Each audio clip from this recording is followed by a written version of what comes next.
Hungary said it had blocked Libya's access to $30 billion in assets. Abdul Fattah Yunus was formerly Libya's interior minister and head of the Libyan Special Forces. He renounced his posts last week. Our correspondent Jackie Rowland managed to speak to him, and he told her he has enough troops to march on Tripoli. We have no problem in this. We have our military machinery ready in Benghazi, regular and armored. We are rigging about 400 tanks, 200 armored personnel carriers, and 200 field mortars. We have sufficient forces capable of defending Benghazi. Of these forces, we may use tanks in the march towards Tripoli, passing through Sirte, which is still under the regime's control. We have sufficient forces, sufficient rations and logistics, including ammunition and fuels. Egypt's former President Hosni Mubarak has not been heard from since he stepped down last month, but now the spotlight is back on the former leader. Egypt's public prosecutor has issued a travel ban on him and his family and put a freeze on their financial assets. Ayman Mohideen has more. Forced out of office and now in the crosshairs of Egypt's prosecutor general. On Monday, former President Hosni Mubarak and his family were banned from traveling abroad and all of their financial assets and property in Egypt frozen pending further investigation. Mubarak and his family had reportedly accumulated billions of dollars in wealth during their 30 years in power in both domestic and foreign assets. The president's two sons, Ala and Gamal, were widely believed to have exploited their family ties for personal financial gains. Holding Mubarak and his former regime accountable is important if Egypt is to make a break from its past. I think it's a very positive decision, one of the demands of the revolution, which pushes it forward and reassures the people to a great extent, especially these investigations in corruption. Shortly after Mubarak left office, Egypt's foreign ministry requested foreign governments and financial institutions to freeze all foreign assets belonging to Mubarak's family. The travel ban and freeze is being imposed nearly 3 weeks after Mubarak stepped down, leaving some to question the prosecutor's intentions. This is a positive step, but very late. It should have been taken when the prosecutor issued his decision to freeze Mubarak's assets abroad, and even before then, because it has given Mubarak time to smuggle his assets out of the country. Mubarak is the most senior official of the previous regime, who is now under investigation for illegal activity. Similar travel bans and investigations have been launched into several top officials that served under Mubarak. And on Monday, indictments were filed against former ministers who are now set to go on trial in early March. Holding former regime officials accountable was one of the main demands of Egypt's revolutionary movement, saying the current leadership of the country must cut all ties with the past by sending a strong signal it will prosecute Mubarak's alleged wrongdoings. While many will see this as a positive step in the right direction, others will say it's too little too late, and that the delay in issuing such a freeze will merely have allowed the Mubarak family even more opportunity to hide any ill-gotten gains. Ayman Mohideen, AlJazeera, Cairo. A British former security contractor has been sentenced to life in prison after admitting to shooting 2 men dead in Iraq. He's the first Westerner to be convicted in an Iraqi court since the 2003 US-led invasion of that country. Jane Araf reports. For Danny Fitzsimons, it could have been so much worse. Hours after he arrived in the country 2 years ago, in a drunken rage, he shot and killed an Australian and British co-worker and wounded an Iraqi guard. That's not in dispute. The question was his state of mind when he did it. The verdict, not death by hanging, but life in prison. In Iraq, though, that means just 15 years, a far shorter sentence than he likely would have received in the West. We respect the independence of the Iraqi judicial system and note the court's verdict and the sentence.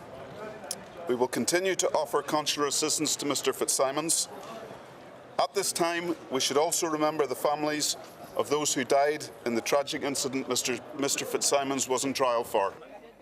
His lawyer here says it wouldn't have gone nearly so well if the trial hadn't dragged on for a year. A year ago, the legacy of the U.S. security firm Blackwater shooting dead 14 civilians in a Baghdad square was still very much alive.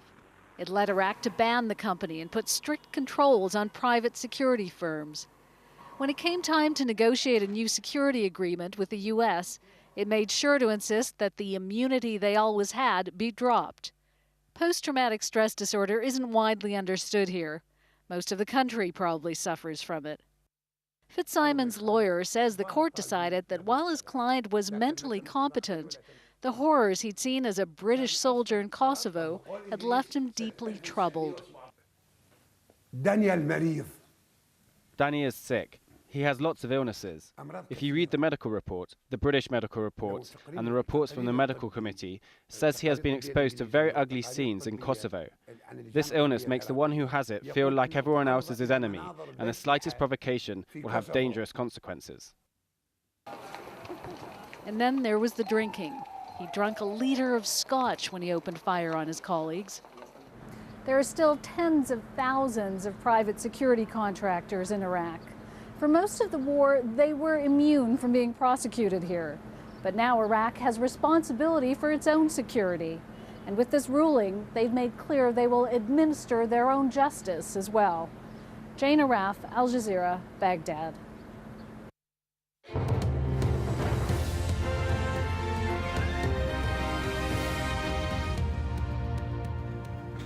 This is Al Jazeera, and these are the stories making headlines. Libyan military aircraft have reportedly bombed an ammunition dump held by opposition forces in the city of AlJazeera.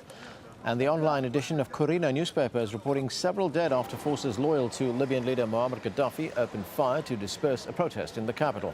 It comes as the international community meets in Geneva to discuss the ongoing crisis in Libya.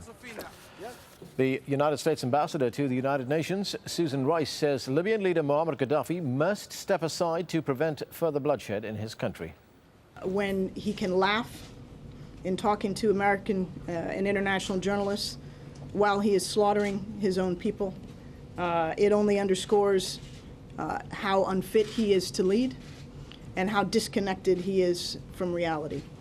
I think we have been very, very clear about what is right and what is moral in this situation and what has been unacceptable and inexcusable violence. And we have taken very strong and very swift actions to confront that. Egypt's top prosecutor has imposed a travel ban on former President Hosni Mubarak and his family pending further investigations. He has also ordered a freeze on all their financial assets inside the country. A heavy military presence is back on the streets of the Tunisian capital a day after the Prime Minister bowed out following a wave of deadly protests. Two ministers have also now resigned from the caretaker government. Yemen's opposition has rejected an offer to join a unity government with the president. A coalition of political groups and anti-government protesters want President Ali Abdullah Saleh to step down. Tens of thousands of people have been protesting against his leadership. An Iraqi court has sentenced a former British security officer to life in jail for killing two contractors. Danny Fitzsimons is the first Westerner to be convicted by an Iraqi court since the 2003 invasion. The 30-year-old claimed he shot the men in self-defense. New Zealand's Prime Minister says the country is facing a repair bill of around $15 billion after two recent earthquakes. Last week's quake in Christchurch killed at least 150 people. More than 50 more are still missing. Funerals were held for some of the victims on Monday. Large parts of the city have been reduced to rubble. And those are the latest headlines. The news continues here on Al Jazeera after.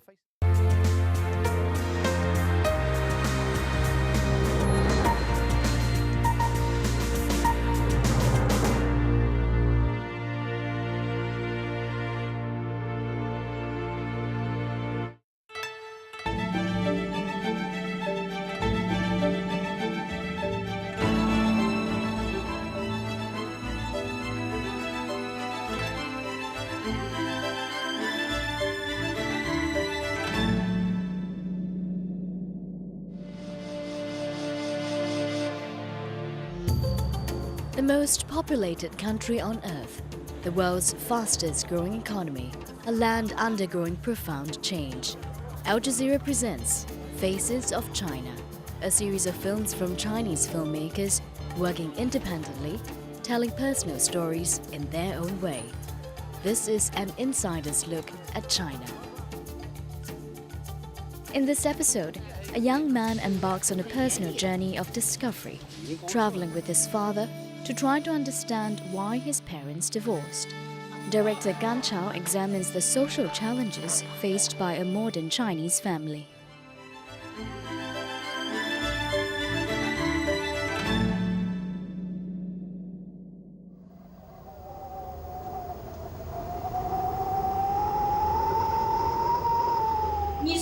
你十几岁的时候，小的时候我跟你说过这些问题吗？我没跟你说过。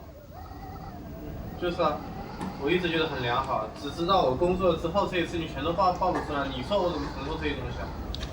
那我用心良苦，那你又知道吗？我还不是为了你好好成长啊。那你跟我说过这些吗？你又没说过，我怎么知道呢？为什么要影响到你呢？你要我去怎么理解？你当时小时候，你知道你爸背叛我的时候，你说了一句什么话？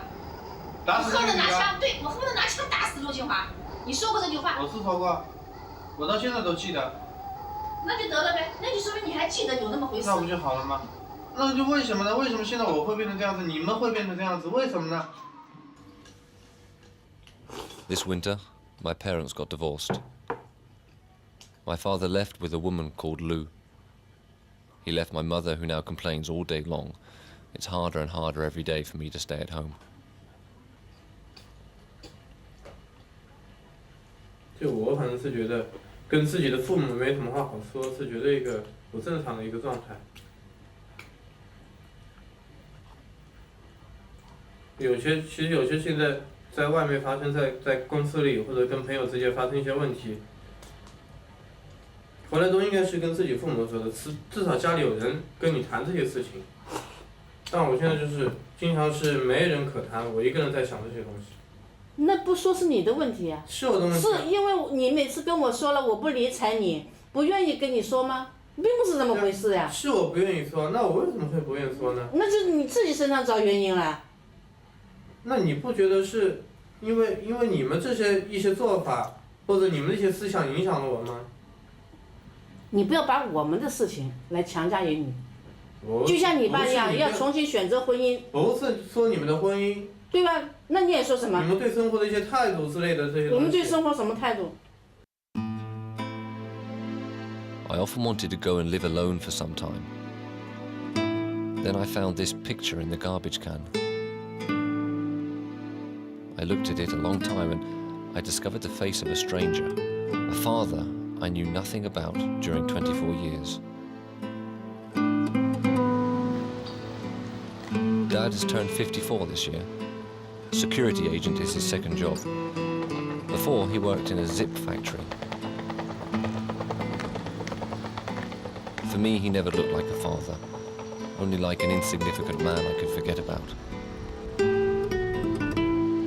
But after his second wedding, this insignificant man took a big decision.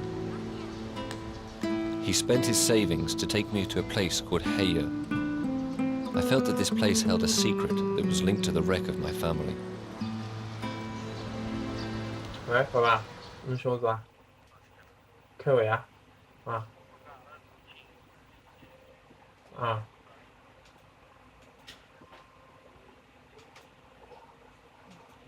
哪度你觉悟来是吧？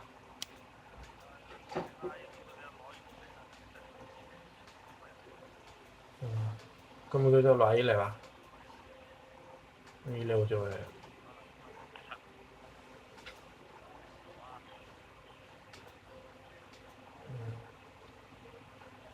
一定要来啊！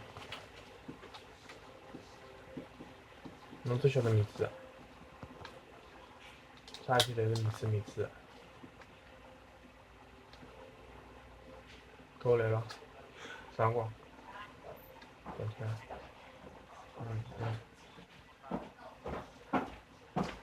好，我放放了。今天你们俩终于走在一起了，这也是一件可喜可贺的事。过了30年，哎，30年，皆大欢喜。那么，应了这句话了，有情人终成眷属。在此祝贺新民和清华你们俩白头到老，恩恩爱爱啊！好。来啊！好，来，干杯！干杯啊！哎，白头到老啊！ 希望你们的后半生是永远的幸福啊！就是讲搿趟我担心们两家头能够辣一道，伊呢拿伊拉儿子叫过来，就讲阿拉3人呢辣饭店里向吃了顿饭。当时冰冰第一趟见到我，